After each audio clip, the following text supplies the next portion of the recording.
So this is going to be a somewhat different episode. I just got back from the joint mathematics meetings that were held in Baltimore, and there I gave a talk. But a lot of people were telling me that they couldn't make it. Either they weren't at the joint meetings or they were busy at that particular time. Well, I have a YouTube channel, so why not make use of it? I thought I would re-give my talk here for everyone out there, but I'll add on a particular warning to this.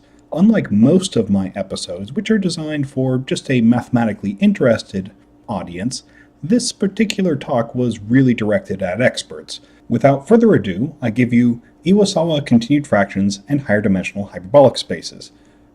This is based on joint work with Anton Lukianenko, my good friend at George Mason University. For the purposes of this talk, we're going to consider a continued fraction, or CF algorithm, to consist of 4 parts: a space, an inversion, a lattice of translations, and a fundamental domain for this lattice. In some cases, we'll want more than just translations, we might want rotations or other things, so we'll say generally isometries. Now, just so I don't get too abstract, let's bring this back to the case of regular continued fractions, the kind that we're used to seeing. In this case, the space is the real line, the inversion is x maps to 1 over x, our lattice of translations is z, that is, addition by z, and our fundamental domain is 0 to 1. All of this data gives rise to a Gauss map, a map from our fundamental domain back into itself that acts by the inversion and then pulls back to our fundamental domain via some element of the lattice. In the RCF case, this is Tx equals x inverse minus the floor of x inverse. Here the floor of x inverse is an integer. This Gauss map naturally generates a continued fraction expansion, which expresses a number as a composition of inversions and translations. 1 over is our inversion, a1 plus is our translation. The Gauss map also acts as a forward shift on the digits, so t of a1, a2, a3, and so on is a2, a3, and so on. Now, we're not just going to be interested in continued fractions, we'll also be interested in hyperbolic geometry. We can think of our space as being the boundary of a hyperbolic space. In this case, the real line is the boundary of two-dimensional real hyperbolic space. This is the upper half plane with geodesics that are either vertical lines or semicircles connecting 2 points on x. Yes, there will be pictures later on. We also have a modular group, M, PSL2Z, which acts discretely on this space via fractional linear transformations. A word of warning here. When we want to think of them as fractional linear transformations, we want to think of this as complex upper half space. But since we're sticking to real hyperbolic space here, we're not going to think of them in that way. Here's an image of the upper half plane. There's lots of things going on here. I'm not going to describe them all. We'll come back to them at various points throughout the talk. But in particular, I want to notice that here we have the upper half space, and the blue lines are denoting how we are going to mod out by the modular group. The dotted line also represents a geodesic. Now the modular group M is generated by translations along a lattice, 1a01 with a being an integer, and an inversion, 0 minus 1, 1, 0.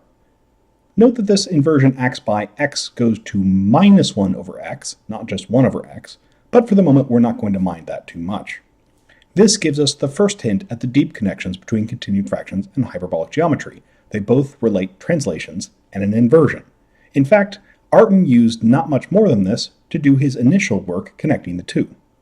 But let's be a bit more explicit now on how continued fractions and hyperbolic geometry connect. We're going to have a cross-section on T1h modded out by M. T1h here is the unit tangent bundle, so it's not just points on the upper half plane, it's points with some direction.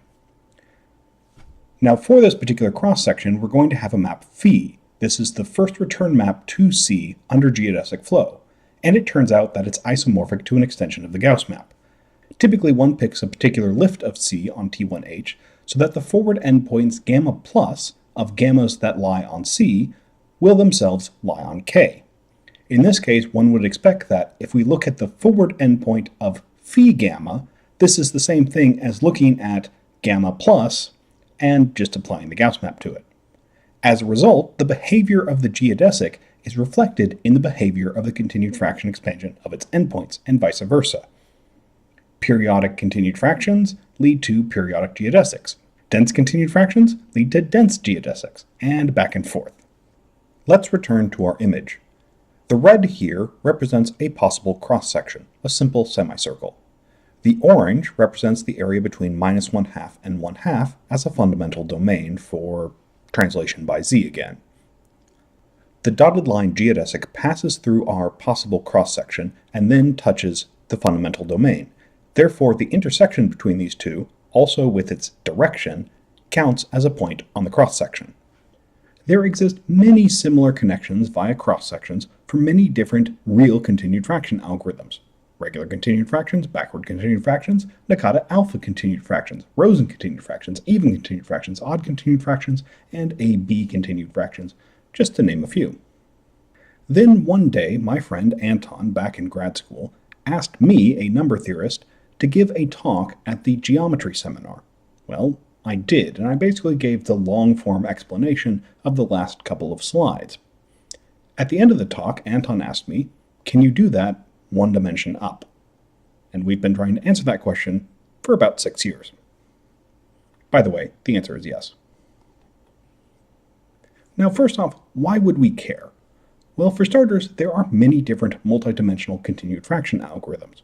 The Hurwitzes, both Adolf and Julius, studied complex continued fraction algorithms. Hamilton, yes, the Hamilton who discovered quaternions, himself studied quaternion continued fraction algorithms.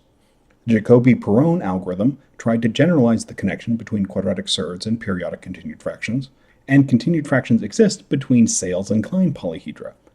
Now, for the purposes of this talk, we'll be sticking to examples like the first two because they have nice inversions. We'll be coming back to that later. There are also many interesting hyperbolic spaces whose geometry are not that well understood. We have HKN, where k is the complex or quaternionic numbers. And maybe if we can connect the continued fraction algorithms to hyperbolic geometry, we can learn new things about both of them. One particular thing of interest to me is using it to prove the ergodicity of the Gauss map. Ergodicity tends to be easy for most real continued fraction algorithms. I say easy here in the biggest possible air quotes you can imagine.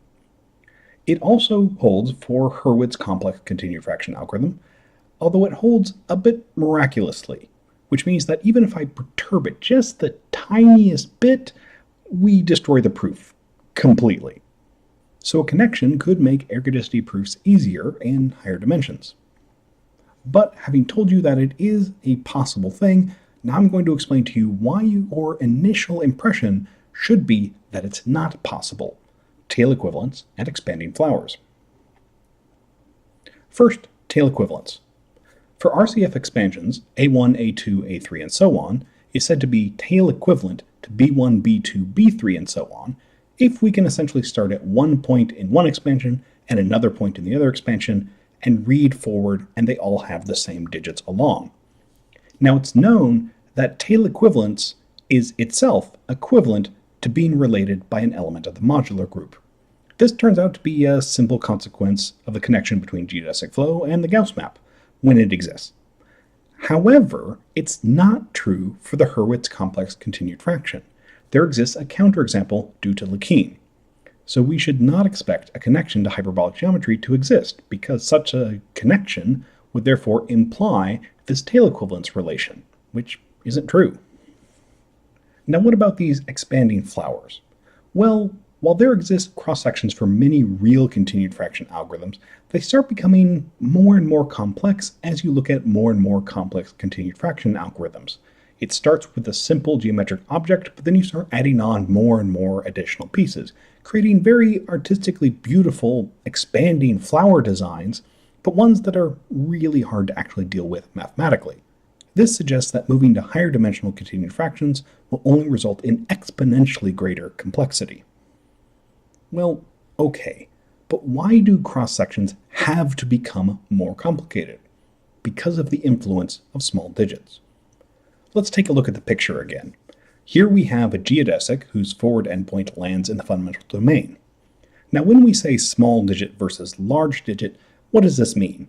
Well, for the functional purposes of this talk, large digits mean that our forward endpoint is close to 0. Small digits mean we're farther away from 0. Now, if our forward endpoint has a large digit at the start, that means when we invert, everything that's inside the red semicircle gets pushed outside, and everything that's outside gets pushed inside. Things that are closer to 0 get flung farther and farther away. So if we see a large digit, it gets flung way out, and when it's brought back by a translation by the lattice, the backwards endpoint, which had been pushed inside, is now way far away, once again outside the red semicircle. On the other hand, if the digit is small, it's possible it just jumps right outside the red semicircle, so it doesn't have very far to travel to come back inside. So maybe the backwards endpoint, which when we invert got tossed inside, doesn't make its way fully outside the red semicircle. This would mean that the forward and backwards endpoint are both inside the red semicircle, so the geodesic is no longer passing through the cross-section. Therefore, we'd need a new piece of the cross-section to account for this and get that intersection back. This led us to our light bulb moment. If small digits are the problem, why don't we just ignore them? What if instead of focusing on a direct connection between geodesic flow and the Gauss map, we instead use an intermediary, a speed-up or jump transformation, associated to the Gauss map that skips over small digits. So maybe if I see 1, 1, 30, instead of just pushing 1 forward, I go 1, 1, 30 and skip over all 3 digits at once. We can again choose a cross-section here where forward endpoints land in our fundamental domain, but now we also demand that the backwards geodesic has at some time traveled very high. Let's go back to the picture one last time. There's all these green lines here, a green line across the top and green circles at the bottom. These are indicating our high enough for the cross-section. In particular, we notice that our geodesic is passing above this green line. It is going high enough. This corresponds to having just seen a large digit. Remember, when we see a large digit, the forward endpoint gets flung very far away, so the corresponding geodesic must also go very high. We can also see this behavior going forward. If we start on the red cross-section and travel towards the orange fundamental domain, we'll see a small digit if we don't touch the green circle in the middle. If we do pass through the green circle, that must mean we were close to 0 and therefore would have a large digit. Now I'm going to do something kind of terrible. I'm going to give the theorem that we proved before I describe any of the definitions that actually go into it.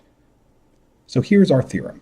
If an Iwasawa continued fraction algorithm on the boundary of a hyperbolic space is discrete, proper, and complete, then there is a cross-section on the hyperbolic space such that the first return map of geodesic flow is isomorphic to a speed above the Gauss map. We get a bunch of consequences out of this. Primarily, we can extract the original Gauss map, not the speed-up, and show that it too is ergodic. We also get the tail-equivalence modular group connection, but it holds only for those points with infinitely many sufficiently large digits. Lekeen's counterexample, for Hurwitz, only involved periodic points, that is, they had bounded digits. Also, once we figured out the right framework to describe all of this sort of stuff, we also got a bunch of other results that just kind of fell out. For starters, the continued fraction expansion converges. It's good. Periodic expansions are the solutions to certain class of quadratic forms. And the continued fraction convergence are best approximations, up to a constant. Alright, let's get into these definitions. First, I need to describe what this Iwasawa space is and what the Iwasawa continued fraction algorithm is actually working over. An Iwasawa inversion space starts with K being either the reals, complexes, or quaternions. For technical reasons, we can't use the octonions. We pick some integer n and let x be hkn, where this is the nth Heisenberg group over k. When k is the reals, this is just r to the n. When k is not real, this is again k to the n, but now times an additional copy of the imaginary part of k. Now this is a Heisenberg group, so there is a group structure. When we're looking at reals, this is just standard vector addition. When we're looking at other things, it's standard vector addition on the k to the n part, and then there's an additional tweak on the imaginary part. X can now be seen as the boundary of a hyperbolic space, in this case, hk n plus 1. This is just going to be x crossed with 0 infinity. In the case of real things, well, it's essentially r to the n plus 1 half space, and when we're looking at complex or quaternionic, we've essentially added in the real part to the imaginary part we already have. Now both x and h come equipped with a natural Euclidean-like metric known as the eigenmetric, as well as a norm. Now, of course, it's a hyperbolic space, there's a hyperbolic metric, but we're not going to be interested in that. Okay, now that we know the space we're working on, let's talk about the other pieces we need for a continued fraction algorithm. First off, we need an inversion. Now this is going to be a little specific. Remember, we needed a nice notion of inversion, and this is the definition of nice for us. In looking at this particular relation, you should think of it as 1 over h minus 1 over x. If we simplify that, we get h minus x all over h times x. This is the same thing, just in a more general context. Now specifically, we needed this not just to hold on the boundary, but also allow the possibility that one of the points actually lives in the hyperbolic space. We also want a lattice of isometries, z on x, that can be extended to isometries on h. We also want a fundamental domain, k, for the action of z, and finally, our modular group M is just going to be the group generated by z and the inversion. Again, all of this data will give us a Gauss map, T, which goes from our fundamental domain back into the fundamental domain. And here it's going to act again by the inversion, iota, and then it's going to translate back by some element of z that's going to force us to be in k once again. This in turn will give rise to a continued fraction expansion, iota alpha 1, iota alpha 2, iota alpha 3, and this looks just like the continued fraction expansion we had before. Iota, again, we can think of as being 1 over, and alpha 1 star is a1 plus. Alpha 2 star is a2 plus. It's the exact same thing. Now finally, we have our conditions. A discrete system is one where the modular group acts discretely over H. We really just need this because otherwise H mod M doesn't really make sense. Proper means that the radius of K is less than 1. It's going to fit properly inside the unit sphere and be bounded away from it. This will keep us to just having one cusp when we mod out by M. Unfortunately, this one also tends to be the hardest one to actually obtain. Complete means that the stabilizer of infinity in the modular group is just going to be Z itself. Now you might say, well, isn't it obviously going to be that? Well, no. As it turns out, completeness can sometimes be surprisingly hard to obtain. Simple translations and a simple inversion can sometimes lead to rotations, as seen in this example. Here we've only done translations of 1 plus or minus 1 plus and used the basic inversion 1 over, and we started at z and ended up at minus z. As a consequence of this calculation, our CFs and Hurwitz complex CFs are not complete. In many incomplete cases, though, one can complete the system by adding new rotations back into z and adjusting k accordingly. In the Hurwitz case, this is normally done over a square, but if we add in the rotation and fold our square into a rectangle, everything works out. Let's take a look at some examples of where our work will apply. For starters, we have several real continued fraction algorithms that our work applies to. Negative nearest integer continued fractions and negative Nakata alpha continued fractions, where by negative I mean that the inversion is minus 1 over x, not the usual 1 over x, as well as Rosen and alpha Rosen continued fractions. Then when we actually look at higher dimensional continued fractions, we can connect complex continued fractions to HR3, appropriately folded and made complete, of course. Heisenberg continued fractions connect to HC2. We can create 3D continued fractions that connect to HR4, and even quaternionic continued fractions that connect to HR5. However, if you really want to get the mad scientist in me going, as it turns out, we can also do octonionic continued fractions, which connect to HR9. That's an 8-dimensional continued fraction algorithm that connects to a 9-dimensional hyperbolic space. However, our work is not perfect. It's not applying everywhere. Most continued fraction algorithms that use the 1 over x or absolute value 1 over x inversion don't work for us. They're not complete. Backwards continued fractions likewise don't work because they're not proper. We'd also like to use complex Heisenberg continued fractions in higher dimensions, HCN, where n is at least 2, but we haven't been able to do it yet. Even worse, we just barely miss out on studying quaternionic Heisenberg fractions and therefore being able to discuss quaternionic hyperbolic space. In this case, we have a fundamental domain, but it just touches the unit sphere. Its radius is exactly 1. Here are some open questions we still have. For one, can we weaken the restrictions on properness or completeness? This would be really great because there's lots of classical algorithms that our work unfortunately just misses out on, and we'd like to be able to apply our work to there as well. Can we find lattices that allow us to study continued fractions on other higher dimensional spaces? In particular, that quaternionic hyperbolic space sounds really nice.